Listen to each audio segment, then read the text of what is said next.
चलो अच्छा आ जाओ। हाँ जी, गुड आफ्टरनून एवरीवन। चलो तो तेरे को ही कर रहा था यार, एक तो मैं तेरे को हाई कर रहा हूं अलग से आके स्पेशल में। चलो तेरे को स्पेशल फील कराऊंगा मैं। खैर तो देखो सुनना बेटा मेरी बात ध्यान से। कल हमने 1% कंपनी के प्रोविजन डिस्कस किए थे। उंगली है क्या आपके पास? ठीक है, उसमें पॉइंट गिनना चालू करो। 1% कंपनी के एक मिनट लगेगा, 2 मिनट लगेंगे, पूरे को अपन क्या करेंगे, रिकैप करेंगे। सबसे पहला 1% कंपनी एक ऐसी कंपनी है जो प्राइवेट कंपनी होती है और उसमें एक ही मेंबर होता है, एक पॉइंट। दूसरा, अब चालू होता है सेक्शन 3। 1% कंपनी में नॉमिनी अपॉइंट होगा ताकि अगर मेंबर की डेथ या इनकैपेसिटी हुई तो नॉमिनी मेंबर बन जाए। थर्ड पॉइंट, नॉमिनी का नाम मेमोरेंडम में लिखना है। जिस पर्सन को नॉमिनी बनाएंगे उसकी रिटर्न कंसेंट लेनी है कि वो नॉमिनी बनने के लिए रेडी है, और उसकी रिटर्न कंसेंट लेकर उसकी एक कॉपी कंपनी के इनकॉर्पोरेशन के टाइम पर आरओसी को फाइल करनी है। 3 पॉइंट।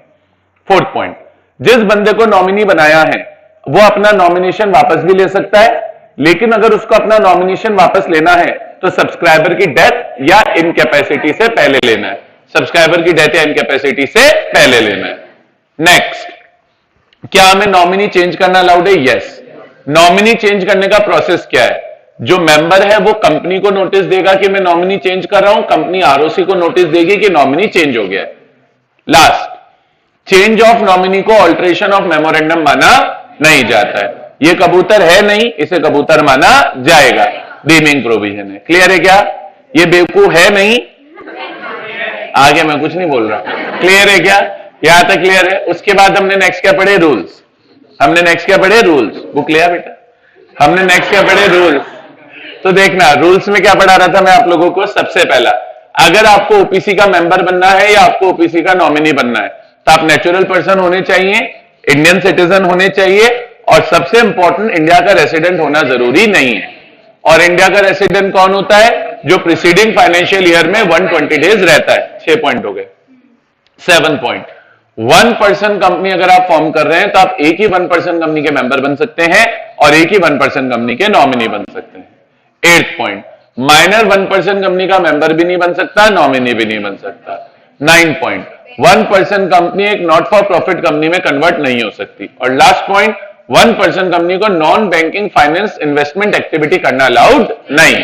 ये पूरा मैंने कल, पूरे 2 मिनट लगे, ये पूरा कल प्रोविजन मैंने 1% कंपनी में आपको पढ़ाया था। पढ़ाया था कि नहीं पढ़ाया था सर? याद आ गया था? मैंने उसमें कुछ कुछ बोर्ड पे आपको समझाया भी था। आई एम श्योर आप लोगों ने वो लिखा होगा। मतलब मैंने 3 पॉइंट बना के दिए थे कि डेफिनेशन तो सेक्शन 2 के 62 में है, लीगल प्रोविजन सेक्शन 3 में, और फिर कुछ प्रोविजन रूल्स में। और ये पूरा रीड मैंने कल कराई दिया था आपको, स्क्रीन शेयर पे थी शीट मेरे पास। डन है? अब बेटा आज से हम लोग पढ़ना चालू करेंगे कंपनी के इनकॉर्पोरेशन का प्रोसेस। क्या पढ़ना चालू करेंगे? एक कंपनी के इनकॉर्पोरेशन का process. To be very honest, paper में आने के चांसेस बड़े कम है। To be very honest, paper में आने के चांसेस कम है, लेकिन आ गया तो क्या करेंगे? कुछ नहीं करेंगे, लर्न करके जाएंगे। ठीक है? आपसे कोई पूछे कंपनी कैसे बनानी है, तो सबसे पहले कंपनी बनाने के लिए आरओसी को एप्लीकेशन लगानी है। क्या याद रखेंगे? कंपनी बनाने के लिए आरओसी को एप्लीकेशन लगानी है। आरओसी कौन होता है? रजिस्ट्रार ऑफ कंपनीज होता है। आरओसी कौन होता है? रजिस्ट्रार ऑफ कंपनीज होता है। तो अगर कंपनी बनानी है तो किसको एप्लीकेशन लगानी है? आरओसी को लगानी है। तो बेटा कंपनी को बनाने के लिए किसको एप्लीकेशन लगाएंगे? आरओसी को। कंपनी को बनाने के लिए किसको एप्लीकेशन लगाएंगे? आरओसी को। एक सेकंड बेटा, रिकॉर्डिंग चालू है। हाँ ठीक है ठीक है। कंपनी बनाने के लिए किसको एप्लीकेशन लगाएंगे? आरओसी। अब एक चीज समझना, हर स्टेट में अलग आरओसी होती है। राजस्थान में अलग आरओसी है, पंजाब में अलग है, गुजरात में अलग है, महाराष्ट्र में अलग है। तो कौन सी स्टेट की आरओसी को एप्लीकेशन लगाएंगे?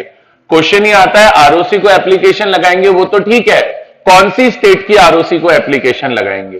तो बेटा आपने को यह देखना है कि कंपनी का रजिस्टर्ड ऑफिस, जो मेन ऑफिस है, रजिस्टर्ड ऑफिस है, वो कौन से स्टेट में आप सिचुएटेड करना चाहते हो। आप चाहते हो कि कंपनी का रजिस्टर्ड ऑफिस जयपुर में हो, यानी राजस्थान में हो, तो राजस्थान आरओसी को एप्लीकेशन जाएगी। आप चाहते हो कि कंपनी का रजिस्टर्ड ऑफिस मुंबई में हो, मुंबई यानी महाराष्ट्र आरओसी को एप्लीकेशन जाएगी। तो सबसे पहले अगर आपको कंपनी बनानी है, सबसे पहले अगर आपको क्या बनानी है? कंपनी बनानी है, तो कंपनी बनाने के लिए बेटा आपको आरओसी को एप्लीकेशन लगानी है। किसको एप्लीकेशन लगानी है? आरओसी को एप्लीकेशन लगानी है। उस आरओसी को एप्लीकेशन लगानी है within whose jurisdiction. Jurisdiction का मतलब होता है एरिया, जिसके एरिया में क्या, within whose jurisdiction the registered office of company is proposed to be situated. तो जिस आरओसी के एरिया में आप कंपनी का क्या बनाना चाहते हो, रजिस्टर्ड ऑफिस बनाना चाहते हो, उस आरओसी को एप्लीकेशन लगानी है कंपनी के इनकॉर्पोरेशन के लिए। ठीक है? अच्छा, एप्लीकेशन लगाएगा कौन? ऑब्वियसली प्रमोटर लगाएंगे। अच्छा, अब एप्लीकेशन लगाने का एक फॉर्म आता है, तो एप्लीकेशन लगाई जाएगी INC 32 में। कौन से फॉर्म में? INC 32। तो एप्लीकेशन कौन से फॉर्म में लगाएंगे? एप्लीकेशन लगाएंगे INC 32 में। और बेटा इस INC 32 फॉर्म को स्पाइस भी बोलते हैं। इस INC 32 फॉर्म को स्पाइस भी बोलते हैं। स्पाइस का क्या मतलब हुआ? Simplified pro forma, simplified pro forma for incorporation of company, simplified pro forma for incorporation of company. तो देखो स्पाइस का फुल फॉर्म क्या हुआ? S simplified, P pro forma, I incorporation, C company. और बेटा अब याद रखना, किसी भी फॉर्म में अगर E लिखा हुआ है तो E का मतलब होता है वो इलेक्ट्रॉनिक फॉर्म है, यानी कि ऑनलाइन फॉर्म है। मुझे बताओ, मैंने आपको फाउंडेशन में भी पढ़ाया था ये पॉइंट? Very good. तो बेटा आप कंपनी के इनकॉर्पोरेशन के लिए एप्लीकेशन किसको लगाएंगे? आप कंपनी के इनकॉर्पोरेशन के लिए एप्लीकेशन आरओसी को लगाएंगे। कौन सी स्टेट की आरओसी को लगाएंगे?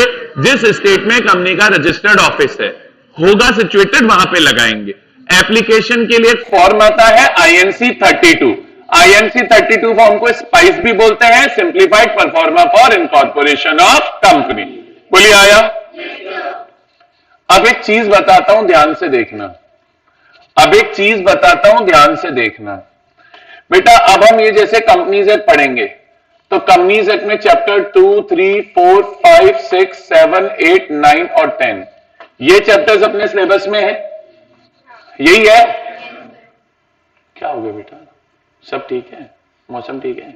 चलो, तो देखो मैं इधर क्या बोल रहा हूं, इधर क्या बोल रहा हूं। 2, 3, 4, 5, 6, 7, 8, 9, 10 चैप्टर हमें पढ़ने। हर चैप्टर में अलग अलग फॉर्म आएंगे। फॉर्म के नाम चैप्टर के नाम पर है। फॉर्म के नाम चैप्टर के नाम पर है। चैप्टर 2 का नाम है इनकॉर्पोरेशन, है कि नहीं है बताओ? चैप्टर 3 का नाम है prospectus and allotment of securities. ठीक है साहब?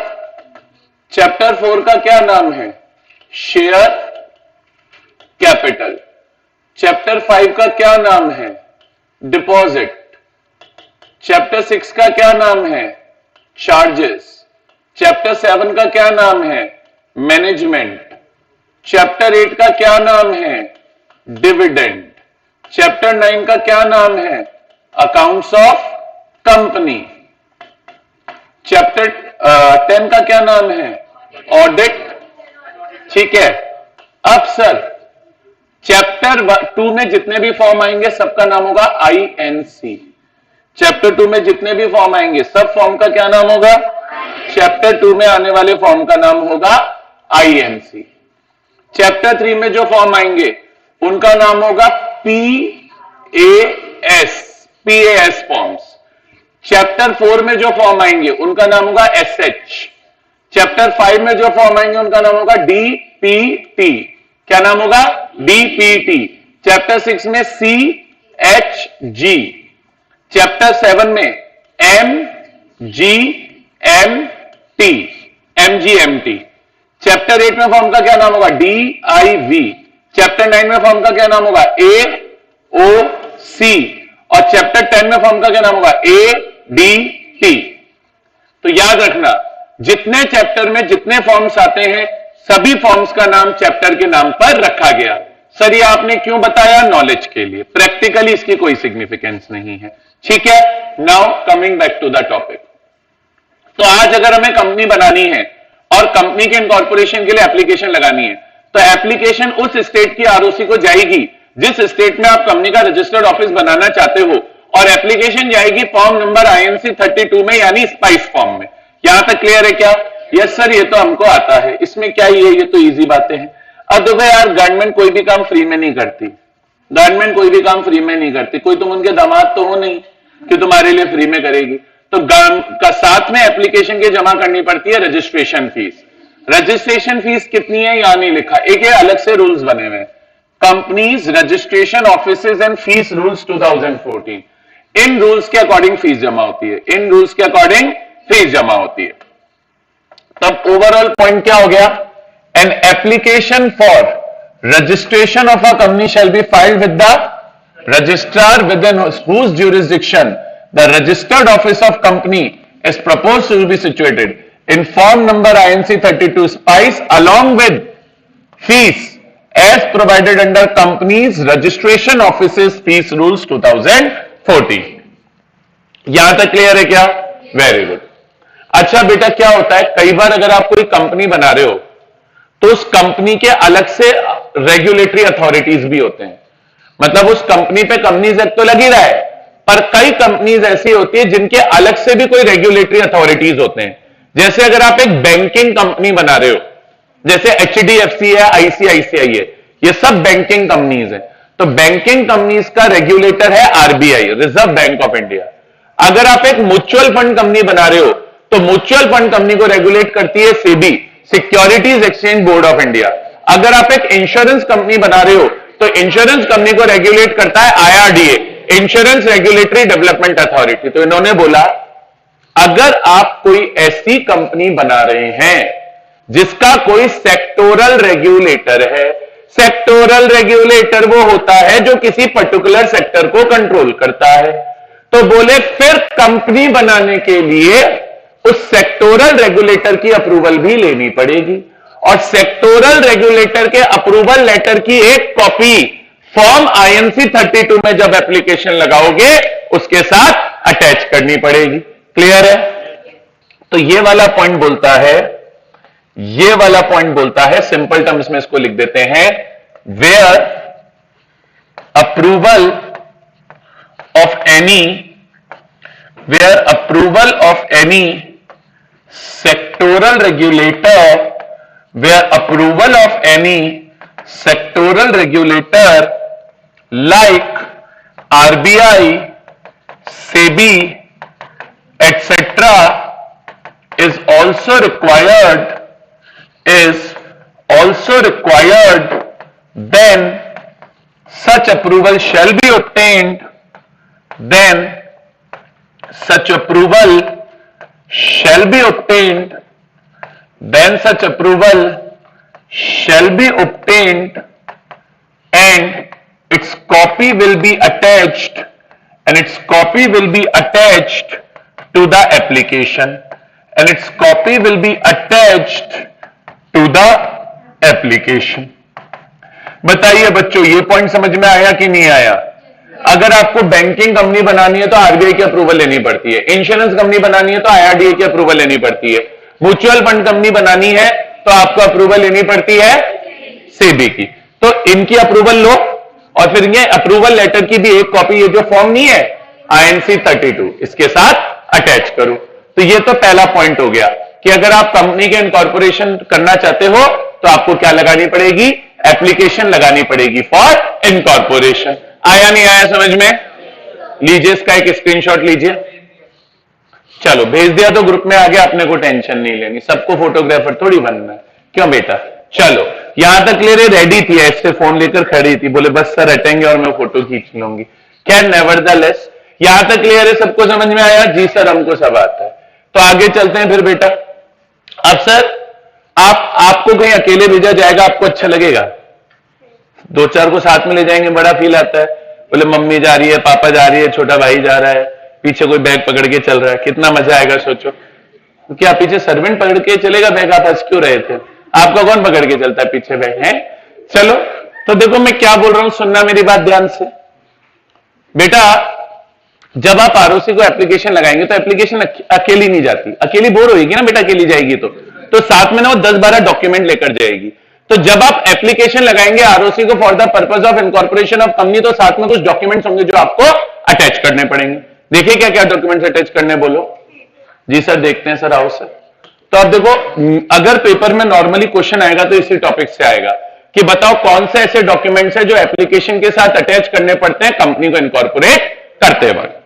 और एक्चुअली क्या होता है मैं आपको बताऊं, प्रैक्टिकल एस्पेक्ट, एप्लीकेशन जाती है ऑनलाइन, तो ये जो डॉक्यूमेंट्स मैं आपको पढ़ाऊंगा ये पहले फिजिकल में प्रिपेयर होते हैं, फिजिकल में प्रिपेयर होकर इनकी पीडीएफ बनाई जाती है और फिर एप्लीकेशन के साथ जो पीडीएफ होती है वो अपलोड की जाती है। आई बात समझ में नहीं आई जी सर? आ गई सर, सर आ गई सर, आ गई सर। तो क्या क्या डॉक्यूमेंट चाहिए कंपनी के इनकॉर्पोरेशन के लिए? देखो हेडिंग है document and information to be filed for incorporation of company.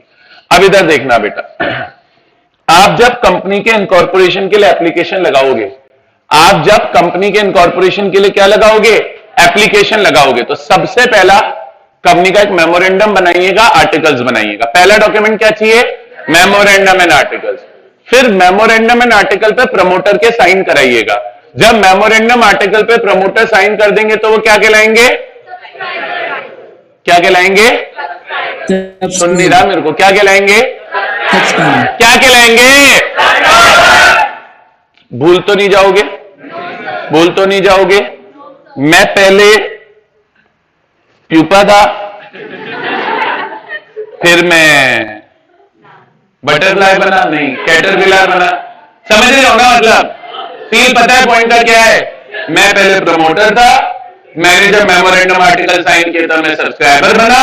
जब कंपनी इनकॉर्पोरेट हो जाएगी तो मुझे शेयर अलॉट हो जाएंगे और मैं कंपनी का मेंबर बन जाऊंगा। तो ये एक ही पर्सन अलग अलग स्टेजेस हैं। पहले आप बच्चे थे, अब आप जवान हैं, कल आप बूढ़े हो जाएंगे। समझ गए क्या? कल से मतलब इन कमिंग टाइम, बोली कल कैसे? चलो,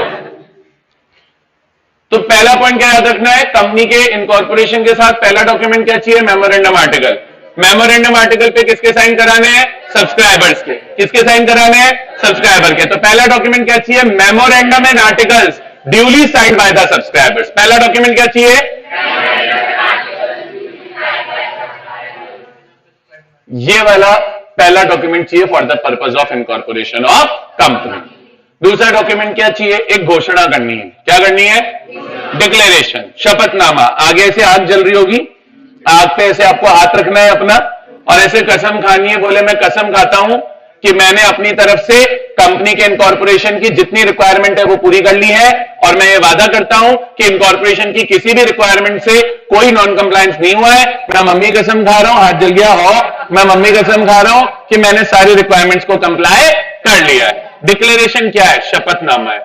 डिक्लेरेशन क्या है? एफिडेविट है। डिक्लेरेशन क्या है? किसी चीज को स्वीकार करना है। डिक्लेरेशन कौन बनाएगा? या तो मैं बनाऊंगा या मैं बनाऊंगा या मैं बनाऊंगा या मैं बनाऊंगा। यानी या तो चार्टर्ड अकाउंटेंट बनाएगा या कंपनी सेक्रेटरी बनाएगा या कॉस्ट अकाउंटेंट बनाएगा या एडवोकेट बनाएगा। यानी या तो मैं बनाऊंगा या मैं बनाऊंगा या मैं बनाऊंगा या मैं कौन? प्रोफेशनल। डिक्लेरेशन कौन बनाएगा? सीए। डिक्लेरेशन कौन बनाएगा? सीए या सीएस या कॉस्ट अकाउंटेंट या एडवोकेट इन प्रैक्टिस। तो देखो दो तरह के सीए होते हैं, प्रैक्टिसिंग सीए होता है और एक ऐसा सीए होता है जो जॉब करता है। जॉब जो करता है वो जॉब करता है, हम क्या करें? प्रैक्टिसिंग सीए कौन है? जिसने अपनी खुद की फर्म खोली हुई है। तो प्रैक्टिसिंग सीए, सीएस, एडवोकेट या कॉस्ट अकाउंटेंट एक तो डिक्लेरेशन में साइन करेगा। प्लस ये एक तो ये तो करेंगे, इनमें से कोई भी एक, सीए, सीएस, एडवोकेट या चार्टर्ड अकाउंटेंट। प्लस इस डिक्लेरेशन पे जो भी लोग कंपनी के डायरेक्टर अपॉइंट होंगे, एक्चुअली क्या होता है कंपनी के आर्टिकल्स में कंपनी के डायरेक्टर का नाम लिख दिया जाता है। आपका क्या नाम है? तो हमने आर्टिकल्स में लिख दिया कि तनीषा हमारी डायरेक्टर होगी। आपका क्या नाम है? विधान। हमने आर्टिकल्स में लिख दिया कि विधान हमारा मैनेजर होगा। और आपका क्या नाम है? नेहल। तो हमने लिख दिया आर्टिकल्स में कि नेहल हमारी सेक्रेटरी होगी। सेक्रेटरी मतलब ये कंपनी सेक्रेटरी होती है, वो कंपनी सेक्रेटरी होती है जो हमारे यहां जॉब कर रही है। ये प्रैक्टिसिंग वाली सेक्रेटरी नहीं है, वो सेक्रेटरी है जो हमारे यहां जॉब कर रही है।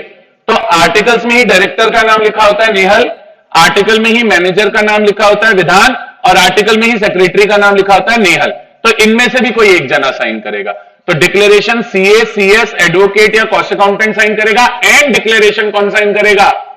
डायरेक्टर, मैनेजर और सेक्रेटरी। फिर एक डिक्लेरेशन बन जाएगा जिसमें हम क्या कसम खाएंगे? हम बोलेंगे कि हमने अपनी तरफ से कंपनीज एक्ट 2013 की जो भी रिक्वायरमेंट कंपनी को इनकॉर्पोरेट करने से जुड़ी हुई है वो पूरी कर ली है। ये डिक्लेरेशन बनेगा, सीए, सीएस, एडवोकेट इसको साइन करेंगे, डायरेक्टर, मैनेजर, सेक्रेटरी इसको साइन करेंगे और एप्लीकेशन के साथ अटैच हो जाएगा। बोलिए आया?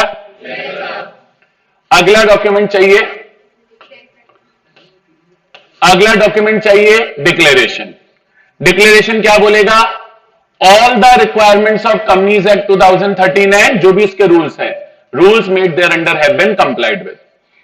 डिक्लेरेशन पे क्या होंगे? साइन। कौन साइन करेगा? Advocate, chartered accountant, cost accountant, company secretary, practice वाला। एंड कौन साइन करेगा? एंड कौन साइन करेगा? एंड इस डिक्लेरेशन पे साइन करेगा या तो कंपनी का डायरेक्टर विधान, नहीं, डायरेक्टर थी नेहल, या कंपनी का मैनेजर विधान, या कंपनी का सेक्रेटरी यानी कि नेहल। बोलो आया? अरे आ गया? बस यही है। चले आगे, चले आगे, इसका एसेस ले लो। चलो रेडी है? ग्रुप में भेज देगा ना? पैसे तो नहीं मांगने निकल जाएगा मार्केट में एसेस के? तेरा भरोसा नहीं, शक्ल ऐसी तेरी, बता भाई। चलो ठीक, चले आगे। आगे देखो, अब सर अब क्या होता है, चोर उचक्के जो होते हैं वो कंपनी नहीं बना सकते। अब आप विजय माल्या को बोलो मैं कंपनी बना रहा हूं इंडिया में आके, विजय माल्या, तो कैसे बनाने देंगे उसको? नहीं आ भी जाए तो भी नहीं बनाने देंगे। बिना भी बना सकता है ना बेटा, कंपनी बनाने के लिए आने की जरूरत थोड़ी, ऑनलाइन प्रोसेस है। तो विजय माल्या सोचे कि मैं कंपनी बना लूं। मेहुल चोकसी का नाम सुना आपने? वो सोचे मैं कंपनी बना लूं। दाऊद इब्राहिम, दाऊद इब्राहिम नाम सुना होगा? ते तो रोज का आना जाना है बेटा, नहीं है ना? नाम सुना है? तो कौन है दाऊद इब्राहिम? कौन है? उस गली में चाचा जी रहते हैं, बोले सर। तो दाऊद इब्राहिम हाँ गैंगस्टर है। अभी वो गैंगस्टर सोचेगा कि मैं आके कंपनी बना लूं, तो उसको बनाने थोड़ी ना देंगे ना बेटा। तो बेटा एक डिक्लेरेशन जाता है ये वाला, ठीक है? ये एक डिक्लेरेशन जाता है। कौन देगा ये डिक्लेरेशन? पहले ये समझो सर। एक तो जितने लोग कंपनी बना रहे हैं, जो कंपनी के प्रमोटर्स हैं, यानी कि जो कंपनी के सब्सक्राइबर्स हैं, हर एक जने को अलग देना है। आज मान लीजिए यश यश यश यश प्रियंका, श्रेया, हर्ष, ये चार लोग मिलकर एक कंपनी बना रहे हैं, ये चारों कंपनी के सब्सक्राइबर हैं। तो चारों अपना अलग अलग डिक्लेरेशन देंगे। यश अपना अलग डिक्लेरेशन देगा, प्रियंका अपना अलग डिक्लेरेशन देगी, श्रेया अपना देगी और हर्ष अपना डिक्लेरेशन देगा। ये चार लोग अपना अलग अलग डिक्लेरेशन देंगे, प्लस डिक्लेरेशन देंगे कंपनी के फर्स्ट डायरेक्टर्स। कौन देंगे? अब ये समझिए फर्स्ट डायरेक्टर्स कौन होते हैं। देखो कंपनी का मैनेजमेंट कंपनी के डायरेक्टर्स करते हैं। जब कंपनी इनकॉर्पोरेट होती है तो इनकॉर्पोरेशन के बाद फर्स्ट ईयर में जो लोग कंपनी के डायरेक्टर रहेंगे, फर्स्ट ईयर में कंपनी के जीवन का जो पहला साल है, आपसे कोई पूछे आपका फर्स्ट लॉ टीचर कौन था? अभिषेक सर। कईयों के, मतलब नॉट एवरीवन, अभिषेक सर। अब फ्यूचर में हो सकता है आप किसी और से भी लॉ पढ़ो, पॉसिबल है, बट फर्स्ट लॉ टीचर तो हमेशा मैं ही रहूंगा। वैसे ही फर्स्ट डायरेक्टर है। फर्स्ट डायरेक्टर वो बंदा है, फर्स्ट डायरेक्टर वो बंदा है जो फर्स्ट ईयर में कंपनी का डायरेक्टर रहेगा। और इनका नाम पहले से डिसाइडेड होता है और आर्टिकल्स में लिखा होता है। अब पहले से डिसाइडेड था, कंपनी के फर्स्ट डायरेक्टर होंगे नेहल और विधान। तो सब्सक्राइबर तो हो गए यश, प्रियंका, श्रेया और हर्ष, और फर्स्ट डायरेक्टर हो गए नेहल और विधान। तो ये 6 लोग डिक्लेरेशन देंगे अलग अलग अपना अपना। आप अपना देंगे, आप अपना देंगे, आप चारों अपना अपना देंगे। तो ये डिक्लेरेशन में कसम खाएंगे। बोले हम कसम खाते हैं 3 कसमें खानी है। कितनी कसमें खानी है? 3।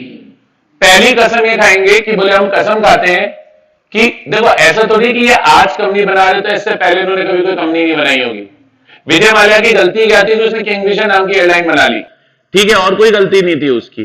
तो भैया आज इन्होंने हो सकता है पहले भी कोई कंपनी बनाई हो, तो ये पहली कसम खाएंगे। बोले हम भगवान कसम खा रहे हैं कि हमने पहले जो कभी कंपनियां बनाई होंगी उनके फॉर्मेशन करते वक्त, प्रमोशन करते वक्त, मैनेजमेंट करते वक्त, उनका क्या करते वक्त, पहली कसम खाएंगे कि जो हमने पहले कोई कंपनी बनाई होगी उनका फॉर्मेशन करते वक्त, उनका फॉर्मेशन करते वक्त, प्रमोशन करते वक्त और मैनेजमेंट करते वक्त हमने कोई गलत काम नहीं किया है, ऑफेंस नहीं किया है। विजय माल्या ने ऑफेंस ही तो कर दिया, उसने किंगफिशर एयरलाइन बनाई और ऑफेंस क्या किया कि बैंकों के पैसे का गबन कर लिया और उस पैसे को लेकर भाग गया, तो ये ऑफेंस था। वो ऑफेंस उसने कौन सी कंपनी को बनाते के किया? Kingfisher airline. तो वो नई कंपनी नहीं बना पाएगा। तो आपको पहली कसम क्या खानी है? पहली कसम क्या खानी है कि मैंने पहले अगर कोई कंपनी बनाई है तो उसके फॉर्मेशन, प्रमोशन या मैनेजमेंट में मैंने कोई ऑफेंस नहीं किया है। क्लियर है? दूसरी कसम क्या खानी? देखो यार, अब क्या होता है, आदमी से गलती हो जाती है। अब गलती हो जाती है, अब आदमी है, गलती करेगा, गलती का नाम आदमी है, ठीक है। अब भैया गलती तो करेगा, लेकिन अब क्या होता है, गलती की सजा आप किसी को जीवन भर तो नहीं दे सकते ना। तो बंदा ये कसम खाएगा कि मैंने पिछले 5 साल में कोई फ्रॉड नहीं किया। उससे पहले किया है तो उस पर मिट्टी डालो, उससे पहले किया है तो उस पर मिट्टी डालो। कसम क्या कहानी है? मैंने पिछले 5 सालों में कोई फ्रॉड या मिसफीजेंस नहीं किया है। मिसफीजेंस होता है घपला, मिसफीजेंस होता है घपला। तो क्या कसम खानी है? बोले हम भगवान कसम खा रहे हैं कि हमने पिछले 5 सालों में कोई फ्रॉड या मिसफीजेंस नहीं किया है। बोले हम गिल्टी, गिल्टी माने दोषी, बोले हम गिल्टी नहीं पाए गए, दोषी नहीं पाए गए, नॉट बीन फाउंड दोषी। किस चीज के दोषी नहीं पाए गए हैं? धोखाबाजी के या घपलाबाजी के या अपनी जिम्मेदारियों को ठीक से ना निभाया हो। ब्रीच ऑफ ड्यूटी करना मतलब अपनी जिम्मेदारियों को ठीक से ना निभाना। तो हम पिछले 5 सालों में फ्रॉड, मिसफीजेंस या ब्रीच ऑफ ड्यूटी के दोषी नहीं पाए गए हैं। ये दूसरी कसम खानी है। और तीसरी कसम क्या खाएंगे? जैसे कंपनी के इनकॉर्पोरेशन के टाइम आरओसी को आप बहुत सारे डॉक्यूमेंट्स और इंफॉर्मेशन देते हैं, तो आप ये कसम खाएंगे, हे आरओसी, हम कसम खाते हैं कि हम जो डॉक्यूमेंट दे रहे हैं वो जितना हमें नॉलेज है, जितने हमें बिलीफ है, जितने हमारा विश्वास है, वो नॉलेज, वो इंफॉर्मेशन ट्रू एंड करेक्ट है। आप क्या डिक्लेरेशन देंगे कि जो भी इंफॉर्मेशन या डॉक्यूमेंट हमने फाइल किए हैं, किसको? आरओसी को, वो जितनी हमें नॉलेज और बिलीफ है, best of his knowledge and belief के अकॉर्डिंग करेक्ट भी है और कंप्लीट भी है। ये 3 कसमें खानी है। किस किस को खानी है? एक तो खानी है सब्सक्राइबर टू मेमोरेंडम। किसको खानी है? Subscriber to memorandum. और एक किसको खानी है? First directors named in the articles. First directors कौन होते हैं? जिनका नाम आर्टिकल्स में लिखा है। सिंपल टर्म्स में याद रखे तो first directors are directors appointed in year of incorporation of company। Year of incorporation he company का फर्स्ट ईयर होता है। तो जो ईयर ऑफ इनकॉर्पोरेशन में कंपनी के डायरेक्टर बनते हैं उनका नाम फर्स्ट डायरेक्टर होता है और फर्स्ट डायरेक्टर का नाम लिखा रहता है आर्टिकल्स में। बोलिए आया? अरे आया कि नहीं आया? तो दूसरा डिक्लेरेशन क्या दे रहे हैं? बोले हम कसम खाते हैं, ये लैंग्वेज आपसे नहीं लर्न होगी। मैं जैसे बोल रहा हूं वैसे लर्न करो। आप नहीं बोल सकते declaration signed by every subscriber to the memorandum and every person named as the first director in the articles of the company. ये नहीं लर्न कर सकते आप, आपके लिए नहीं पॉसिबल। मैं बोल सकता हूं, आप नहीं बोल सकते। सिंपल याद है कि डिक्लेरेशन देना है। किसको देना है? 2 लोगों को देना है, फर्स्ट डायरेक्टर्स को देना है और सब्सक्राइबर्स टू मेमोरेंडम को देना है। डिक्लेरेशन में क्या खानी है? कसमें। कितनी? 3। पहला, मुझे कन्विक्ट नहीं किया गया। कन्विक्ट करा जाना मतलब भगवान, कन्विक्ट किया जाना मतलब दोषी पाया जाना। बोले मुझे दोषी नहीं पाया गया है। किसका? ऑफेंस का, related to formation, management of company. दूसरा, मैंने फ्रॉड नहीं किया, मैंने मिसलीजेंस नहीं किया, मैंने ब्रीच ऑफ ड्यूटी नहीं की पिछले 5 सालों में। तीसरा, जो भी डॉक्यूमेंट दे रहे हैं, जो भी इंफॉर्मेशन दे रहे हैं वो ट्रू है, करेक्ट है, to the best of my knowledge and belief. Keyword सारे बोलो, बाकी बीच में कुछ भी भर देना, कोई दिक्कत नहीं है। क्लियर है क्या? कितने डॉक्यूमेंट हो गए? 3। कितने हो गए? 3 हो गए। Memorandum, article, declaration, declaration. ठीक है। अच्छा, अब सर जैसे आरओसी को कंपनी से कोई कम्युनिकेशन करनी है, कोई बातचीत करनी है, तो भाई अभी तो कंपनी इनकॉर्पोरेट हुई थोड़ी है, अंडर इनकॉर्पोरेशन है ना। तब कंपनी इनकॉर्पोरेट नहीं हुई है तो कंपनी का कोई ऑफिस वगैरह भी नहीं होगा। तो आपको जब एप्लीकेशन लगाओगे फॉर इनकॉर्पोरेशन तो एक एड्रेस देना है कॉरेस्पॉन्डेंस के लिए। कॉरेस्पॉन्डेंस का मतलब होता है कम्युनिकेशन। कॉरेस्पॉन्डेंस का क्या मतलब होता है? कम्युनिकेशन। तो आपको एक एड्रेस देना है फॉर कॉरेस्पॉन्डेंस। क्या देना है बेटा? एक एड्रेस देना है फॉर कॉरेस्पॉन्डेंस, और ये एड्रेस तब तक काम आएगा जब तक कंपनी का रजिस्टर्ड ऑफिस एस्टेब्लिश नहीं हो पा रहा। भाई एक बार कंपनी इनकॉर्पोरेट हो गई, एक बार कंपनी का रजिस्टर्ड ऑफिस एस्टेब्लिश हो गया, उसके बाद तो आपको कंपनी से कोई भी कम्युनिकेशन करना है तो कहां जाके करोगे? रजिस्टर्ड ऑफिस पे जाके। पर जब तक रजिस्टर्ड ऑफिस एस्टेब्लिश नहीं हो रहा, एक ऑल्टरनेट एड्रेस आपको प्रोवाइड करना पड़ेगा जहां पर कंपनी से कॉरेस्पॉन्डेंस की जाएगी। तो आपको एक और क्या देना है बेटा? एड्रेस। किसके लिए? बातचीत करने के लिए। और एड्रेस कब तक काम आएगा? Till the registered office of company is established. तो एक आपको क्या देना है? कम्युनिकेशन करने के लिए। क्या करने के लिए? कम्युनिकेशन करने के लिए एड्रेस देना है। समझ में आ रहा है कि नहीं आ रहा? यस सर, आ रहा है, आ रहा है, आ रहा है, हाँ सर आ रहा है। अच्छा और क्या देना है? अब सर एक कागज का पन्ना लेना है, प्लेन पेपर, एक प्लेन पेपर, कागज का पन्ना, उस पे जितने सब्सक्राइबर है सभी का नाम लिखना है। जैसे एक सब्सक्राइबर है मान लो यश, तो पहले पेज पे यश का नाम लिखना है, नेम यश, फिर सरनेम लिखना है, तो सरनेम हो गया कुटेटा, फिर रेसिडेंशियल एड्रेस, घर का पता लिखना है। सोच रहा तो अपना घर का पता सोच रहा है, तो क्या फुटपाथ पर तो नहीं रहता? आज फुटपाथ नंबर 4 कल 6, बताना बेटा। नहीं, सिर्फ अजमेर रोड पे रहता है ना, तो अजमेर रोड जयपुर। तो नाम Yash, surname Kuteta, address Ajmer road Jaipur. फिर आपको अपना ऑक्यूपेशन बताना है, काम धंधा, ऑक्यूपेशन, स्टूडेंट, अभी तो आप स्टूडेंट ही हैं, ऑक्यूपेशन बताना है। आईडी प्रूफ देना है, आधार वाधार दे देना कोई, एड्रेस प्रूफ देना है वो दे देना। तो आईडी प्रूफ चाहिए, एड्रेस प्रूफ चाहिए, नेम चाहिए, सरनेम चाहिए, रेसिडेंशियल एड्रेस चाहिए, ऑक्यूपेशन चाहिए और नेशनैलिटी। नेशनैलिटी मतलब आप किस देश के हैं, तो क्यों किस देश का है? भूटान। शक्ल देख के नहीं लगता आपको भूटान का है, बताओ। मतलब भूटान नेपाल के बीच में कहीं, हाँ अभी है वो। तो आया कहां से तू बात के? तड़ी पार कहां से हुआ है? नेपाल भूटान, फाइनल बोल। हाँ वो अभी है, हाँ कंफर्म करके आना देख। तो देखो मैं क्या बोल रहा हूं, ठीक है। तो क्या क्या आएगा बोलो जल्दी जल्दी। नेम आएगा, आराम से आराम से। एक कागज का पन्ना लेना है, उस पे सभी सब्सक्राइबर के पर्टिकुलर्स लिखने हैं। पर्टिकुलर्स यानी डिटेल्स, सभी सब्सक्राइबर के क्या लिखने हैं? पर्टिकुलर्स लिखने हैं। पर्टिकुलर्स यानी डिटेल्स। क्या डिटेल लिखेंगे? Name, surname, address. एड्रेस कौन सा? घर का, तो name, surname, residential address, occupation, proof of identity, proof of address और नेशनैलिटी। सर ये डिटेल तो तब लिखनी है जब सब्सक्राइबर इंडिविजुअल हो। जब सब्सक्राइबर इंडिविजुअल मतलब natural person, man women children. Individual मतलब natural person, man women children. जैसे ये इंडिविजुअल था, तो इसके केस में हमने नेम लिख दिया, सरनेम लिख दिया, नेशनैलिटी लिख दिया, ऑक्यूपेशन लिख दिया, रेसिडेंशियल एड्रेस लिख दिया, प्रूफ ऑफ आईडी लिख दिया, प्रूफ ऑफ रेसिडेंस लिख दिया। अब बेटा अगर सब्सक्राइबर एक बॉडी कॉर्पोरेट हो, तो बॉडी कॉर्पोरेट माने कंपनी। सर ऐसा हो सकता है कि एक कंपनी को दूसरी कंपनी बना रही हो। मान लो एक कंपनी बन रही है लक्ष्मण लिमिटेड और उसे बना रही है राम लिमिटेड। तो लक्ष्मण लिमिटेड की प्रमोटर कौन हो गई? राम लिमिटेड। लक्ष्मण लिमिटेड की सब्सक्राइबर कौन हो गई? राम लिमिटेड। तो राम लिमिटेड अगर लक्ष्मण लिमिटेड को बना रही है तो राम लिमिटेड सब्सक्राइबर हो गई, राम लिमिटेड की डिटेल देनी है। किसकी?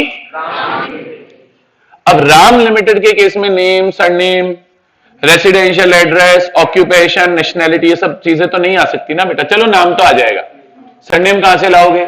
रेसिडेंशियल एड्रेस कहां से लाओगे? ऑक्यूपेशन कहां से लाओगे? नेशनैलिटी कहां से लाओगे? समझ रहे हो दिक्कत? तो इन्होंने बोला अगर सब्सक्राइबर इंडिविजुअल है तो ये सारी डिटेल, और अगर सब्सक्राइबर बॉडी कॉर्पोरेट है तो प्रिस्क्राइब डिटेल्स देनी। क्या देनी है? और प्रिस्क्राइब डिटेल्स कहां लिखी होंगी? रूल्स में। प्रिस्क्राइब डिटेल्स लिखी होंगी रूल्स में। तो अगला डॉक्यूमेंट क्या चाहिए? कागज का पन्ना। उस कागज के पन्ने पे क्या देनी है? पर्टिकुलर्स। क्या देनी है? पर्टिकुलर्स यानी डिटेल्स। किसकी डिटेल देनी है? सब्सक्राइबर की।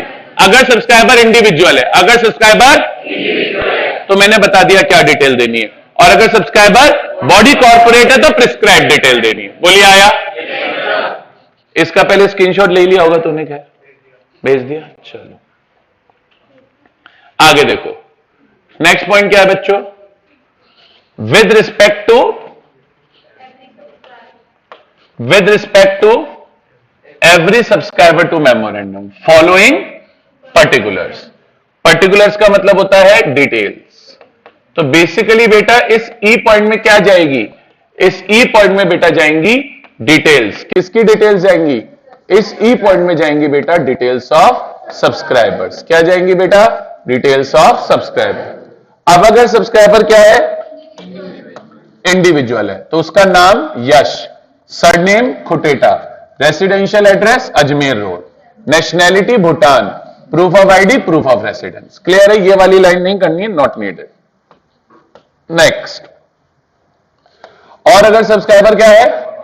Body corporate. बॉडी कॉर्पोरेट माने कंपनी। अगर सब्सक्राइबर बॉडी कॉर्पोरेट है, देखो सिंपल टर्म्स में मैं कंपनी बोल देता हूं, टेक्निकल टर्म्स में अगर मेरे से आप पूछोगे तो बॉडी कॉर्पोरेट हर वो एंटिटी है जिसका सेपरेट लीगल स्टेटस है। तो जैसे एलएलपी है, वो भी क्या होती है? एक बॉडी कॉर्पोरेट होती है। तो बॉडी कॉर्पोरेट में वो पर्टिकुलर्स देने हैं जो प्रिस्क्राइब्ड होंगे। बोलिए आया क्या? अरे बोलिए। तो ये किसकी डिटेल हो गई? टोटल डॉक्यूमेंट कितने हो गए पहले बताओ? टोटल डॉक्यूमेंट कितने हो गए? 5। मेमोरेंडम आर्टिकल 1 हो गया, दूसरा भी डिक्लेरेशन था, तीसरा भी डिक्लेरेशन था, फोर्थ एड्रेस फॉर कॉरेस्पॉन्डेंस हो गया, फिफ्थ हो गया डिटेल्स ऑफ सब्सक्राइबर्स। डन है? लो बेटा इसका स्क्रीनशॉट लो। हो गया? अच्छा अच्छा। अब एक लास्ट पॉइंट, जिस तरह यहां पे आपने डिटेल ऑफ सब्सक्राइबर दिया, जिस तरह आपने यहां पर डिटेल ऑफ सब्सक्राइबर दिया,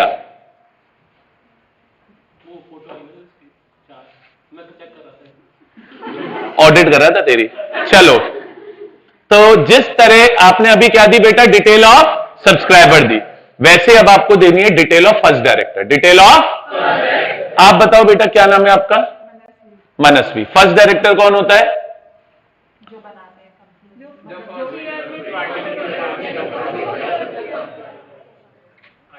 गुस्सा आ नहीं पा रहा बस। चलो सर, फर्स्ट डायरेक्टर कौन है? अभी अभी बताया मैंने बेटा, जो कंपनी बनाते हैं वो तो प्रमोटर हैं, फिर प्रमोटर सब्सक्राइबर बनता है, सब्सक्राइबर मेंबर बनता है। मिक्स मत करो यार। Appointed as director in incorporation. Absolutely correct, very good, absolutely correct. Sir please हंसिए मत। आज अगर कोई ऑनलाइन में जवाब दे रहा है ना मेरे लिए, तो उससे अच्छा कोई बच्चा ही नहीं है। ट्रस्ट में, मेरे लिए उससे अच्छा कोई बच्चा नहीं है। बेस्ट बच्चे वो होते हैं जो ऑनलाइन बैठ के भी पढ़ाई कर पा रहे हैं। घर में कौन सा एनवायरनमेंट होता है पढ़ाई करने का? मैं घर पे 1-2 क्लासेस लेता हूं कई बार, तो पीछे से घंटी बजा रहे होते हैं, ट्रिंग ट्रिंग बजा रहे होते हैं, फिर वो दूध वाला आता है, भैया दूध ले लो। मैं क्लास पढ़ा रहा हूं, नहीं पहले आप दूध ले लो, गधा कहीं का। तो भैया घर पे कोई पढ़ाई का माहौल नहीं होता। आप यहां बैठ के पढ़ेंगे तो ही समझ में आएगा, तो ही समझ में आएगा। और जो ऑनलाइन बैठा है वो पढ़ रहा है तो उसको अप्रिशिएट कीजिए, हंसिए मत। ठीक है, तो ये बिल्कुल ठीक बोला बेटा। प्रमोटर होता है, सब्सक्राइबर होता है, मेंबर होता है। प्रमोटर होता है, सब्सक्राइबर होता है, मेंबर होता है। अब बेटा फर्स्ट डायरेक्टर अलग है, अभी तो बताया, भूल गए, कोई बात नहीं, रिपीट करता हूं। डायरेक्टर्स कौन होते हैं? जो कंपनी को मैनेज करते हैं। तो जो कंपनी का पहला साल है, जो कंपनी का फर्स्ट ईयर है, फर्स्ट ईयर में जो कंपनी के डायरेक्टर बनेंगे वो फर्स्ट डायरेक्टर है। क्लियर है क्या? तो अभी हमने जो डिटेल दी किसकी दी? सब्सक्राइबर की दी। अब सेम डिटेल आपको देनी है फर्स्ट डायरेक्टर की। अगेन एक कागज का पन्ना उठाना है। अब ये फर्स्ट डायरेक्टर है मनस्वी, तो नाम आ गया मनस्वी। हाँ अभी तो मनस्वी बताया था, सोच लो आप, छोड़ो फालतू है। आप बताओ, नाम हो गया विधान, सरनेम विजयवर्गीय, फिर आएगा वही क्या बोलो, रेसिडेंशियल एड्रेस मालवीय नगर जयपुर, फिर आएगा नेशनैलिटी इंडिया, आप तो इंडिया के हो, फिर आएगा आईडी प्रूफ, एड्रेस प्रूफ। अब डायरेक्टर्स के केस में एक चीज और आती है सर, जब आप किसी कंपनी में डायरेक्टर बनना चाहते हैं तो पहले MCA www.mca.gov.in ministry of corporate affair, उसकी वेबसाइट पे जाकर आपको अपना रजिस्ट्रेशन करवाना पड़ता है एज अ डायरेक्टर। उसका प्रोसेस हम CA फाइनल में पढ़ेंगे। जब आप अपना रजिस्ट्रेशन एज अ डायरेक्टर करा लेते हैं तो आपको एक 9 डिजिट का नंबर अलॉट होता है जिसे बोला जाता है डायरेक्टर आइडेंटिफिकेशन नंबर, प्यार का नाम डिन। डायरेक्टर आइडेंटिफिकेशन नंबर, प्यार का नाम डिन। तो डायरेक्टर्स के केस में डिन, तो कागज के पन्ने पे नाम लिख दिया, एड्रेस लिख दिया, नेशनैलिटी लिख दिया, ऑक्यूपेशन लिख दिया, proof of ID, proof of address और डिन। बोल तेरा डिन नंबर बोल, 9 डिजिट कुछ भी बोल दे यार, 1 2 3 4 5 6 7 8 9 हो गई, तो 9 डिजिट डन। और बस उसके बाद एक चीज और चाहिए सर, जिस बंदे को आप अपना फर्स्ट डायरेक्टर बनाना चाहते हो, कोई जबरदस्ती तो बना नहीं सकते ना। आज कंपनी ने तनीषा से पूछा कि क्या आप हमारी फर्स्ट डायरेक्टर बनोगे? तनीषा ने बोला नहीं मैं नहीं बनूंगी, तो नहीं बंदूक निकाल के इसके सर पे रख दी, बोले नहीं बन। ऐसा नहीं होता ना। आज पहले इससे पूछा जाएगा, तू रेडी है फर्स्ट डायरेक्टर बनने के लिए? बता बेटा, पक्का श्योर है? लिख कर दे तू बनने के लिए रेडी है? बेटा लिख कर दो, ऐसे नहीं होता ना, तुम्हारी ओरल बात को हम कैसे मान लेंगे? तो जिस बंदे को फर्स्ट डायरेक्टर बनाना चाहते हो उसकी रिटर्न में क्या लेनी पड़ेगी? Consent, he is ready and willing to be appointed as the first director. तो फर्स्ट डायरेक्टर के केस में कितनी चीजें आ गई? Name, surname, residential address, occupation, national, nationality और ID proof, address proof, DIN number और his written consent to be appointed as first director. बोलिए आया?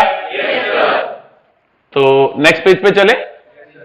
अब ये पॉइंट थोड़ा सा स्प्लिट हो गया आगे पीछे, नहीं चलो मैनेज हो जाएगा, देखना इधर। अब नेक्स्ट पॉइंट क्या है? अब इस वाले पॉइंट में बेटा हम लोग दे रहे हैं पर्टिकुलर्स ऑफ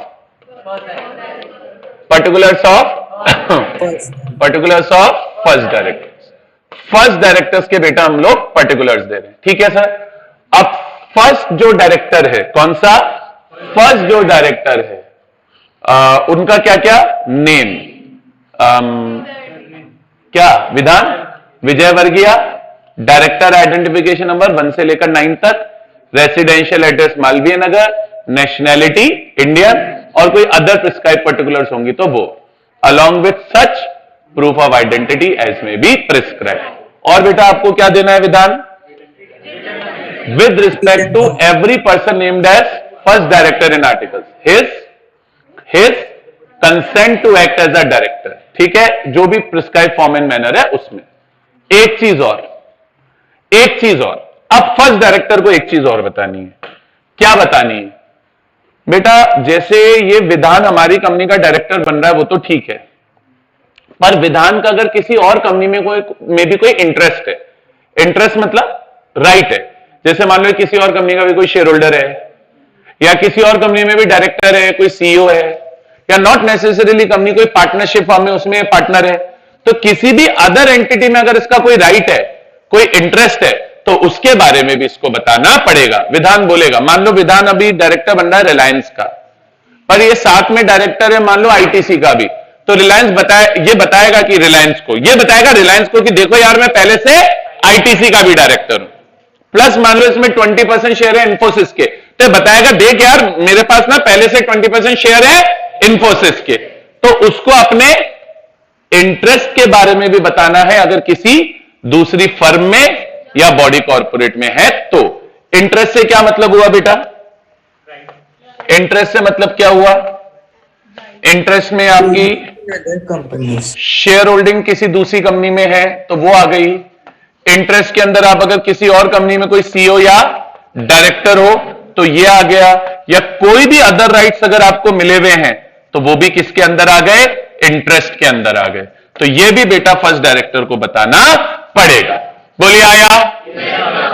तो अब देखो प्रोसेस क्या हो गया, कंपनी इनकॉर्पोरेट होनी है तो जैसे मैं बोलता हूं ना वैसे लर्न करो, तभी जाके लॉ लर्न होगा। बोले यार कंपनी को इनकॉर्पोरेट करना है तो सबसे पहले तो कंपनी को इनकॉर्पोरेट करने के लिए हम लोगों को यह डिसाइड करना पड़ेगा कि कंपनी का रजिस्टर्ड ऑफिस कहां है, क्योंकि जिस स्टेट में रजिस्टर्ड ऑफिस होगा उसी स्टेट की आरओसी को एप्लीकेशन जाएगी। दूसरा, कंपनी के इनकॉर्पोरेशन के लिए जो एप्लीकेशन लगाएंगे वो फॉर्म INC 32 स्पाइस में लगाएंगे। तीसरा, अगर कंपनी को इनकॉर्पोरेट करने के लिए कोई सेक्टोरल रेगुलेटर का अप्रूवल चाहिए तो वो अप्रूवल लेकर उस अप्रूवल की कॉपी एप्लीकेशन के साथ अटैच करेंगे। चौथा, कंपनी को इनकॉर्पोरेट करने के लिए 6 डॉक्यूमेंट्स चाहिए। क्या क्या चाहिए? मेमोरेंडम आर्टिकल चाहिए, डिक्लेरेशन चाहिए, एड्रेस फॉर कॉरेस्पॉन्डेंट चाहिए, पर्टिकुलर ऑफ फर्स्ट डायरेक्टर चाहिए, पर्टिकुलर ऑफ सब्सक्राइबर चाहिए। बोलिए आया? बस अभी पूरा मसाला तैयार हो गया, आरओसी को एप्लीकेशन चलेगी, फिर बैठ जाओ, sit back and relax, sit back and relax. बस अब क्या करें? वेट करेंगे। किसका वेट करोगे सर? अब मैं वेट करूंगा सर्टिफिकेट ऑफ इनकॉर्पोरेशन का। तब जो आरओसी है कौन है बेटा? आप वो सारी इंफॉर्मेशन को वेरीफाई करेगी। वेरीफाई करने के बाद जो जो डॉक्यूमेंट्स आपने आरओसी को दिए हैं वो अपने पास रजिस्टर करेगी और कंपनी को कहेगी अरे बधाई हो आपका इनकॉर्पोरेशन हो गया है, और आपको इशू करेगी एक सर्टिफिकेट ऑफ इनकॉर्पोरेशन। और सर्टिफिकेट ऑफ इनकॉर्पोरेशन मिलता है INC 11 में। कौन से फॉर्म में मिलता है? INC 11 में। बोलिए आया? ये स्क्रीनशॉट ले लिया होगा आपने। चलो ऑडिट कर ली बेटा आपने? चलो, आपका नाम क्या? अमन। तुम तो अमन बताया था, देख क्लास प्रूफ है। हाँ, अमन बोल लूं? ठीक है, बाकी कुछ और भी बोल सकता हूं ना?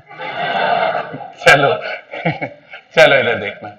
तो जो रजिस्ट्रार है बेटा, एक चीज याद रखना, हम लोग जैसे आरओसी बोलते हैं, लॉ के अंदर ये लोग रजिस्ट्रार लिखते हैं, कोई फर्क नहीं पड़ता, आप पेपर में आरओसी लिखे आइएगा, रजिस्ट्रार लिखे आइएगा, मीन्स वन और दी सेम थिंग। तो रजिस्ट्रार क्या करेगा? पहले तो रजिस्टर करेगा जो भी डॉक्यूमेंट्स और इंफॉर्मेशन आपने उसको दी थी, फिर इशू करेगा क्या? Certificate of incorporation. कौन से फॉर्म में? INC 11। बोलिए आया?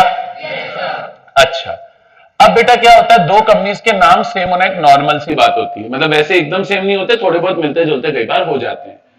तो बेटा एक कंपनी को दूसरी कंपनी से सेपरेट करने के लिए गवर्नमेंट जब कंपनी को इनकॉर्पोरेट करती है और सर्टिफिकेट ऑफ इनकॉर्पोरेशन देती है, तो सर्टिफिकेट ऑफ इनकॉर्पोरेशन में ही हर कंपनी को अपना एक यूनिक रजिस्ट्रेशन नंबर मिलता है। क्या मिलता है?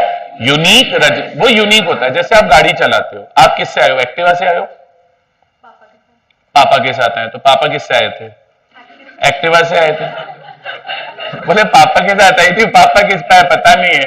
चलो, तो पापा एक्टिवा पे आए थे, तो आपकी एक्टिवा का कोई नंबर होगा जो शायद आपको याद नहीं होगा, ठीक है, बट ऑब्वियस था, मैंने गलत आदमी से पूछ लिया, ठीक है। तू किससे आया? गाड़ी से। गाड़ी का नंबर याद है? क्या है?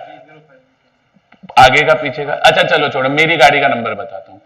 मेरी गाड़ी का नंबर है RJ30 चार्टर्ड अकाउंटेंट 4761, ठीक है। मेरी गाड़ी का नंबर है RJ30 CA 4761।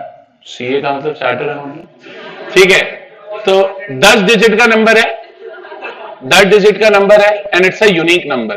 क्या ये सेम नंबर किसी और गाड़ी का हो सकता है? नहीं, कुछ पार्ट सेम हो सकते हैं, पूरा टोटल नंबर किसी गाड़ी का सेम हो ही नहीं सकता। तो मेरी गाड़ी की यूनिक पहचान क्या है? मेरी गाड़ी का रजिस्ट्रेशन नंबर, और ये लिखा होता है आरसी पे। आरसी मिलती है ना, तो भाई ये आरसी तो है, सर्टिफिकेट ऑफ इनकॉर्पोरेशन, ये कंपनी के आरसी है, कंपनी का रजिस्ट्रेशन सर्टिफिकेट है।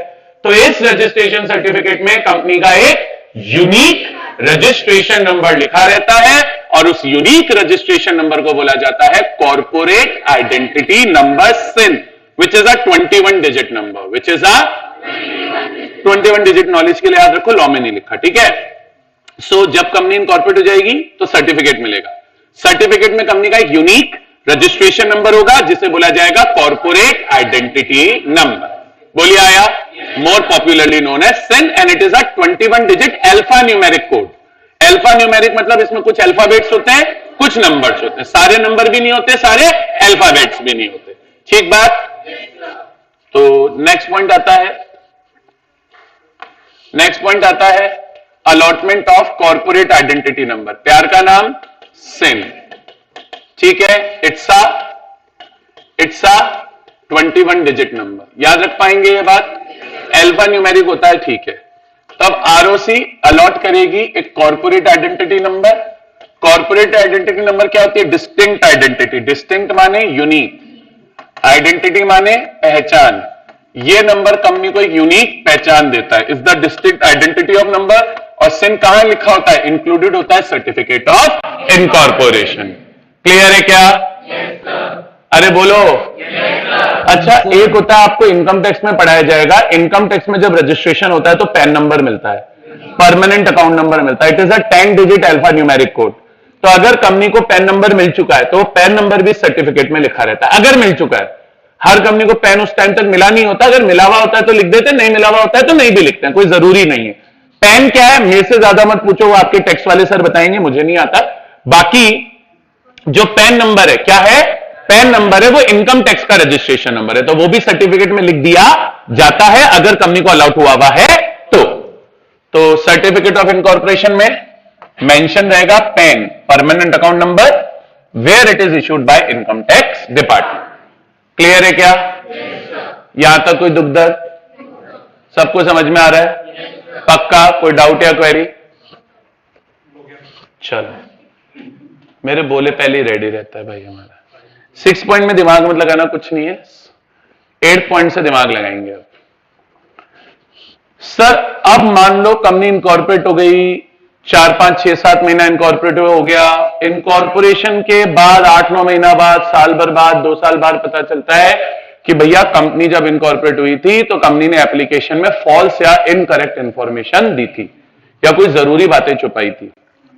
जैसे आज ये कंपनी की फर्स्ट डायरेक्टर थी, इसने तो डिक्लेरेशन दे दिया कि मैंने पिछले 5 साल में कोई फ्रॉड नहीं किया, पर इसने आरओसी से बहुत इंपॉर्टेंट बात छुपा ली कि 6 महीने पहले ही काला बाजारी करने के लिए इसको जेल हुई है। इंग्लिश में बोलते हैं मनी लॉन्ड्रिंग। मनी लॉन्ड्रिंग करने के लिए, काले धन को सफेद धन में कन्वर्ट करने के लिए, ब्लैक मनी को व्हाइट मनी में कन्वर्ट करने के लिए जेल में जाके आई है। छुपा ली ये बात, सरासर छुपा के निकल गई। तो अगर ये प्रूफ हो गया, कंपनी इनकॉर्पोरेट हो गई, 6-8 महीने सब बहुत बढ़िया चला, हर तरफ हरियाली छाई थी, बारिश हो रही थी, फूल खिल रहे थे। 6-8 महीने बाद पता चला कि ये सब नकली है, ये सब नकली है। 6-8 महीने बाद पता चला कि कंपनी इनकॉर्पोरेट हुई थी गलत इंफॉर्मेशन देके, फॉल्स इंफॉर्मेशन देके, इनकरेक्ट इंफॉर्मेशन देके, गलत डेटा देके, मिसकम्युनिकेशन करके, जरूरी बातें छुपाकर। तो लॉ बोला कोई नहीं, गला काट लेंगे।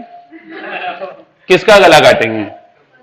बोले एक तो प्रमोटर्स का, रेडी रहो चारों, एक तुम दोनों का, किसका? फर्स्ट डायरेक्टर, और एक बस 2 ही है, ठीक है, तीसरा छोड़ो, ठीक है। तीसरा वो है जिसने वो वाला डिक्लेरेशन नहीं दिया था कि मैंने थोड़ी दिया था। तो तीसरा वो वाला बंदा नहीं जिसने डिक्लेरेशन दिया था।